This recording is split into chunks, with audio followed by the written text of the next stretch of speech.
예, 아직까지 날씨가 많이 더운데 비가 좀 더 와야 되는 거죠.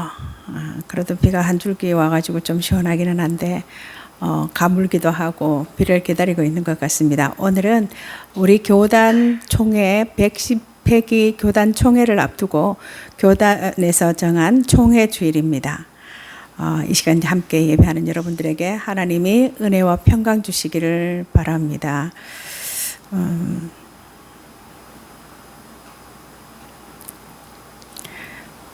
110회기 우리 교단 총회는 이 시대를 향한 복음적 해답으로 용서 사랑의 시작입니다 라는 주제를 정했어요. 영성에서 보았듯이 진정한 화해와 화평은 용서에서 시작된다는 것인데요. 용서는 곧 화해와 사랑으로 가는 입구 문이라는 겁니다. 여러분, 하나님께서 우리에게 베푸신 사랑은 용서라는 말로 표현이 됩니다. 그것은 예수 그리스도의 십자가 위에서 완성이 되었고요. 그 십자가는 하나님의 사랑과 정의가 동시에 성취된 자리이고 십자가로 인해서 인간과 하나님 사이에 진정한 화해가 이루어졌습니다. 하나님이 사랑의 하나님이라면 굳이 아들을 보내서 십자가에 죽이기 그럴 필요가 있었을까? 그냥 용서해 주시면 안 되는가? 이런 얘기를 하기도 하는데요. 그러면 안 될까요? 그냥 용서해 주시면. 여러분, 운전을 하다 보면 종종 길을 잘못 갈 때가 있어요. 그때 내비게이션이 이렇게 말합니다. 경로를 재탐색합니다. 이라는 메시지를 띄우지요. 잘못된 길로 계속 가라고 하지 않고 방향을 바꿔서 목적지에 도달하는 새로운 길로 안내해 줍니다. 용서하지 못하는 마음은 잘못된 길을 계속 가고 있는 것과 같다고 표현합니다. 분노와 미움이라는 길을 계속 걸어가다 보면 결국 길을 헤매게 되고 자기 인생을 놓치게 되고요. 평화와 기쁨이라는 목적지에 도달할 수가 없습니다. 용서하지 못하고 계속 가면 과거의 상처에서 벗어나지 못하게 되는 건데요. 용서는 바로 경로를 재탐색하는 용기 있는 결단이라는 거예요. 과거의 상처를 되새기고 미움과 보복의 길을 고집하는 대신 방향을 바꾸어서 사랑과 용서의 길로 들어선다는 것입니다. 처음에는 낯설고 두렵기도 하겠지만 그 길을 따라가다 보면 마음의 평화가 되찾아지게 되고 하나님의 은혜로 충만한 목적지에 도달할 것이다 라는 거예요. 오늘날 우리는 그 어느 때보다도 눈부신 번영과 풍요 속에 살고 있어요. 우리 시대보다 더 풍요하게 잘 사는 시대가 올까요? 그리고 이런 풍요한 시대, 우리 시대가 어느 때까지 지속될 수 있을까요? 친구들이 모여서 우리가 사는 이 시대가 가장 풍요한 시대가 아닐까. 우리 다음 세대도 이렇게 풍요로운 시대를 마음껏 무엇 하나 부족함이 없는 이런 시대를 누릴 수 있을까. 그런 이야기를 나눈 적이 있는데요. 풍요의 시대를 살고 있는 게 맞죠. 맛집이라고 소문나면 거리에 상관없이 그 음식을 먹으려고 대기줄이 수십 명씩 늘어서 있고 명품을 사기 위해서 오픈런을 하는 시대에 우리가 살고 있습니다. 하지만 그 풍요 이면에는 가뭄에 마른 땅이 쩍쩍 갈라진 것처럼 갈등과 반목으로 신음하고 있다는 거예요. 날마다 매스컴을 통해서 우리가 보고 듣는 대로 우리 사회는 오랜 갈등과 분열과 고통, 여전히 깊은 상처와 대립 가운데 있습니다. 코로나19의 여파, 정치적, 사회적인 불안, 세대 간, 노사 간 그런 가치 충돌 속에서 한국 교회 역시 예외 없이 흔들리고 있다는 거예요. 예배와 선교, 공동체 이런 교회의 본질적인 기능이 약화된 지금 우리는 절체절명의 순간에 서 있습니다. 여러분, 과연 이 위기 시대에 교회가 회복하고 지향해야 할 본질이 무엇일까요? 그것을 한번 같이 고민해 보자는 겁니다. 주제 성구인 성경 말씀인 이사야 55장 7절 말씀에는 하나님께 돌아오라 그가 너그럽게 용서하시리라. 하나님께서는 이사야를 통해서 악인과 불의한 자에 대한 회개를 촉구함과 동시에 용서의 약속을 하셨어요. 왜 하나님께서는 이사야를 통해서 우리에게 이런 요청을 하실까요? 그것은 회개가 인간이 누릴 수 있는 최고의 복으로 인도하는 관문이기 때문이고요. 누구든지 회개의 관문을 통과할 때 비로소 진정한 용서와 화해가 이루어지고 밝은 미래를 향해서 나아갈 수 있기 때문입니다. 동시에 에베소서 4장 31절에서 32절은 서로 용서하기를 하나님이 그리스도 안에서 너희를 용서하심 같이 하라고 말씀하는데요. 이 본문은 앞에서부터 읽어보면 옛사람을 벗고 새사람을 입은 성도들이 살아야 할 바람직한 삶의 모습이에요. 그것은 하나님의 용서를 받아들이기 이전의 모습, 이전의 부정적인 모습 5가지, 악독, 분노, 노함, 떠드는 것, 비방, 이것을 버리고 신앙 공동체에 들어온 성도가 가져야 할 새로운 삶의 방식, 친절과 불쌍히 여김과 용서의 삶으로의 초대입니다. 이는 십자가 사건에 나타난 하나님의 용서가 성도들의 구체적인 삶에 적용되도록 촉구하고요. 이러한 새로운 삶의 방식은 일상 가운데서 성도가 행해야 할 덕목이라는 것입니다. 이 말씀은 하나님의 용서를 경험한 우리가 그 용서를 이웃과 관계에서 실천할 것을 강조하고 있어요. 우리가 우리에게 잘못한 사람을 용서한 것처럼 우리를 용서해 달라고 기도를 가르쳐 달라는 제자들에게 예수님이 가르쳐 주신 기도에서도 말씀하셨어요. 그러나 이 시대는 용서보다는 정의와 공정을 앞세우고 있습니다. 사랑 없는 정의가 냉혹하고 무서운 판단과 정죄로 이어지고 있어요. 말하기는 너무 쉽습니다. 여러분, 기독교적 용서가 결코 악을 묵인하는 무조건적인 포용은 아니에요. 십자가 사랑은 정의가 없는 사랑이 아니라 죄의 대가를 감당한 정의 위에 세워진 사랑입니다. 이 균형 속에서 우리가 진정한 용서를 배워야 하는데요.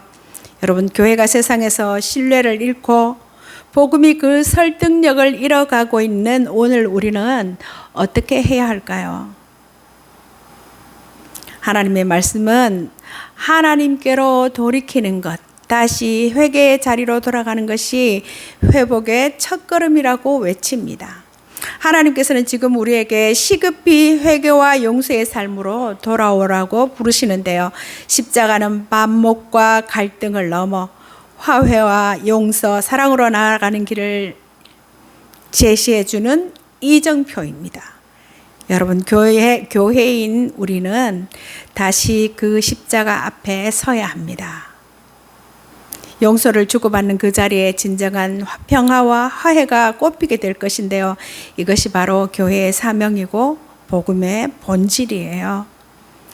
총회가 새해 주제로 정한 용서, 사랑의 시작입니다 라는 주제는 단순한 선언이 아닙니다. 그것은 우리 시대와 교회가 감당해야 할 신앙적 실천의 방법이고 우리가 따라 살아야 할 길이에요. 하나님의 조건 없는 용서를 경험한 우리가 이제는 일상 속에서 그 용서를 삶으로 살아가야 한다는 것입니다.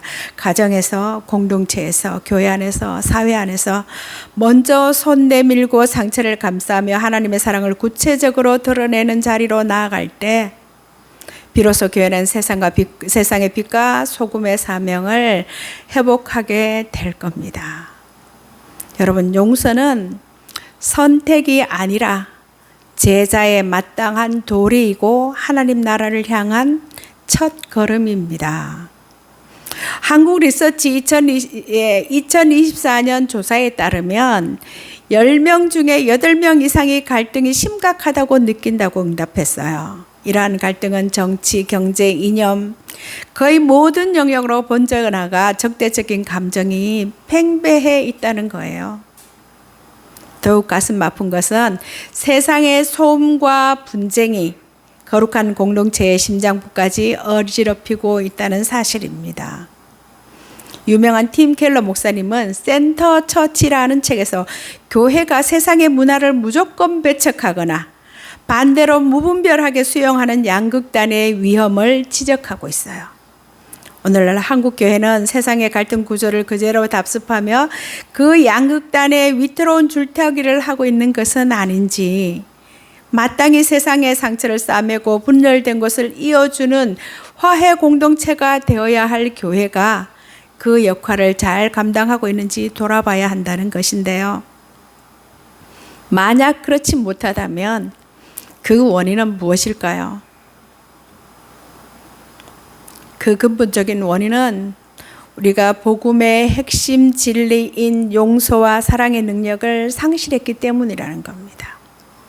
여러 번 말씀드린 대로 우리 그리스도인들이 성경에 기록된 예수 그리스도의 삶과 죽음, 그분이 선포하신 복음과 일치하는 삶을 살지 못했기 때문이고요.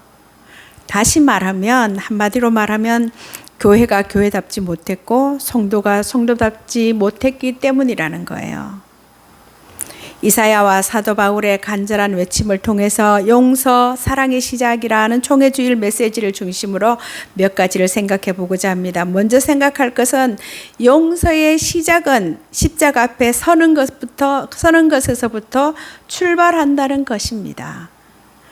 이사야 55장 7절에서 이사야 선지자는 악인은 그 길을, 불의한 자는 그의 생각을 버리고 여호와께로 돌아오라고 단호하게 선포합니다. 이 말씀은 삶의 방향을 전환하는 회개를 촉구하고 있어요. 내가 그동안 옳다고 믿어왔던 길, 나의 경험과 기준으로 쌓아 올린 생각의 벽을 허물고 하나님의 거룩한 뜻 앞으로 나아가는 전인격적인 항복을 해야 한다는 말씀입니다. 그 말씀에, 이 말씀 안에 너그럽게라는 표현이 나오는데요. 히브리어 원어 의미를 보면 이는 단순하게 관대한 정도가 아니라 풍성하게 차고 넘치도록 용서하신다는 의미가 있습니다. 이 표현은 마치 가뭄으로 갈라진 논밭에 하늘에 폭포수가 쏟아져서 모든 것을 적시고도 남는 것처럼 우리 죄가 주홍같이 붉을지라도 모든 것을 깨끗하게 씻어내기에 충분하고도 남음이 있다는 의미인데요. 이것이 바로 하나님의 용서가 주는 이미지입니다. 누가복음 19장에 나오는 삭개오 이야기를 여러분 잘 아시죠? 예수님의 용서와 예수님과의 화해, 구원의 선언을 들은 후 삭개오는 어떤 마음이었을까요? 꿀잠 잤겠죠. 맛집을 안 가도 입맛이 돌아왔을 거고요. 아무거나 먹어도 맛있었고 식은 감자를 먹어도 맛있지 않았을까요? 그동안 고생했던 소화불량, 변비가 싹 사라지고 속이 후련했겠죠. 그게 용서받은 사람의 마음입니다. 신학자 칼바르트라는 하나님의 용서는 인간의 조건이나 자격에 근거한 반응이 아닌 하나님의 절대적이고 주권적인 은혜의 행위다라고 설명합니다. 이 말씀은 우리가 누군가를 용서하는 것은 내가 용서하기로 결심한 차원이 아니라 하나님께서 이미 나를 용서하셨다라는 것에 대한 믿음의 응답이라는 거예요. 그래서 차원이 다른 겁니다. 그러기에 우리가 할 수 있는 것은 그저 압도적인 하나님의 은혜 앞에 두 손을 들고 나가는 것이고요. 십자가의 그 용서를 통해 사랑의 실천으로 나아가는 것입니다. 그것밖에 없습니다. 용서, 사랑의 시작이라는 주제 아래 우리가 두 번째 생각할 것은 용서의 실천이에요. 하나님의 용서가 우리 안에 흘러 들어왔다면 그 생명의 물줄기는 삶의 현장으로 흘러나가야 합니다.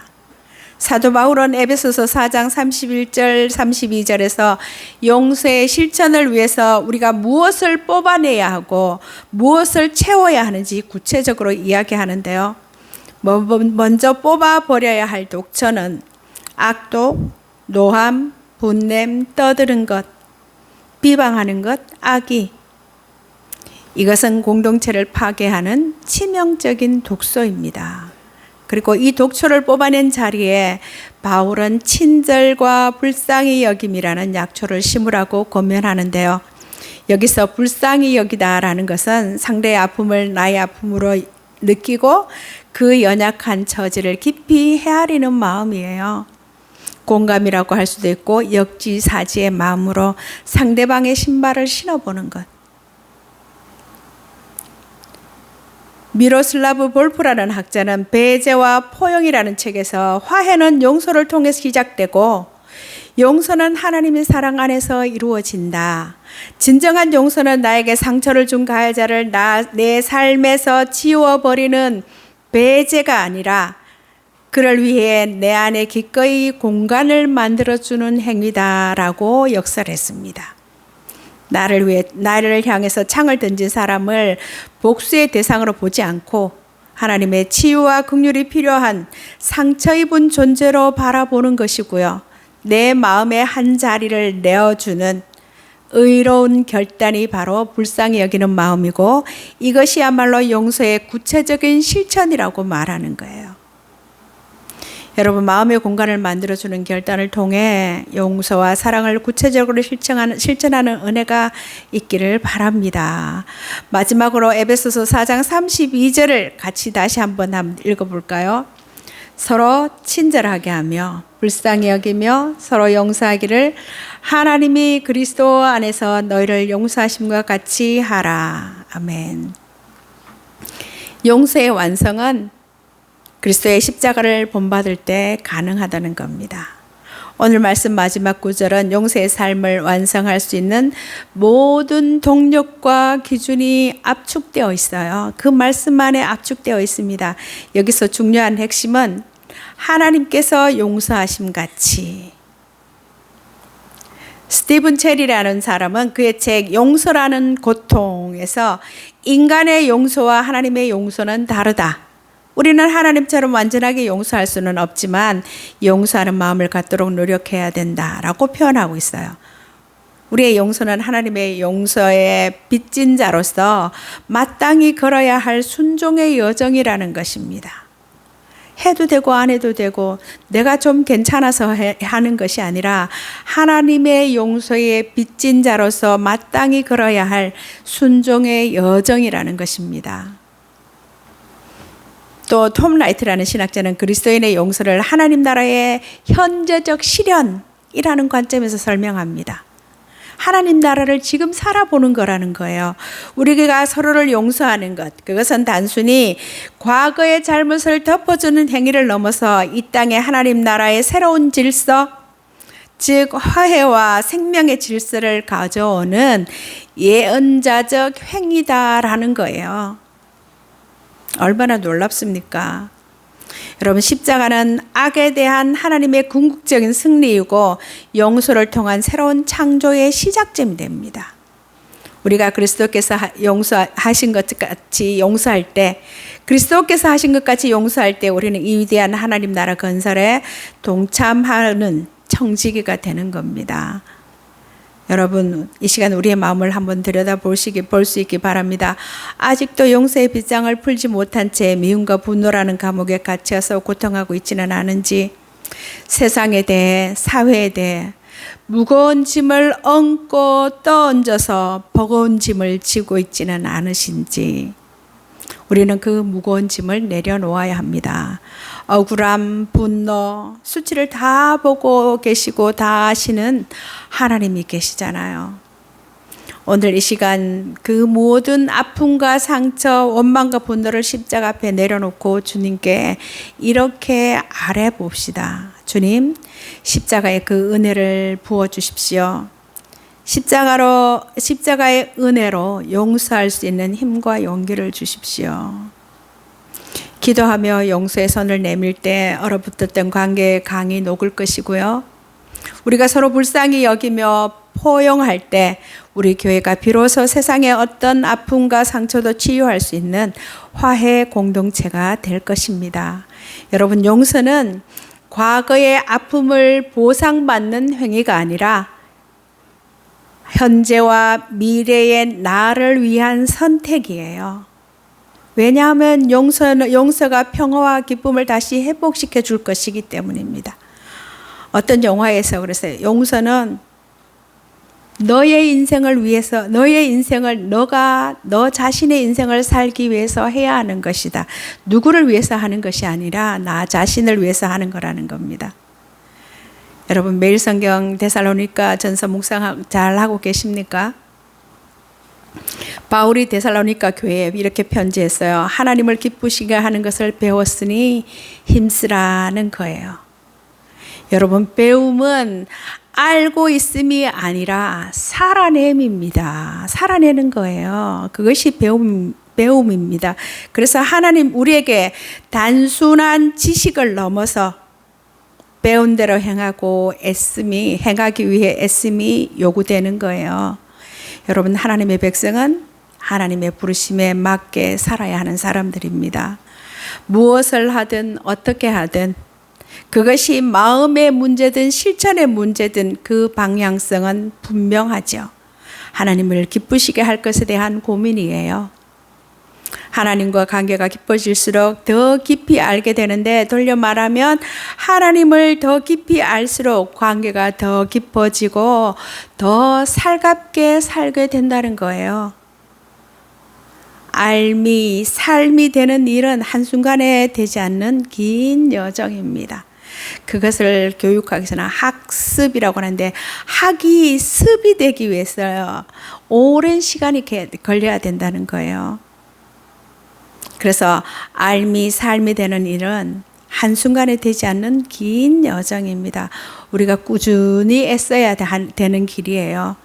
하나님에 대한 지식이 정보에 그치지 않고 하나님과의 교제로 나아가려면 하나님과의 관계, 하나님과의 교제로 나아가려면 더욱 말씀에 귀를 기울여서 살아가야 합니다.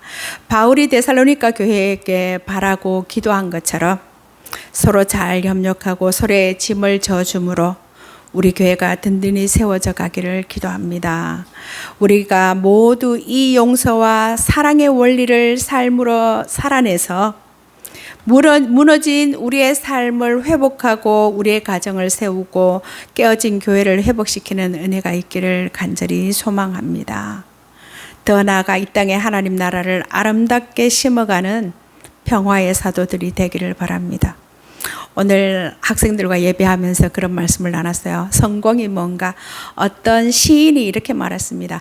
내가 태어나기 전보다 내가 살아온 삶의 자리가 있어서 세상이 조금 달라지게 하는 것이 성공이다.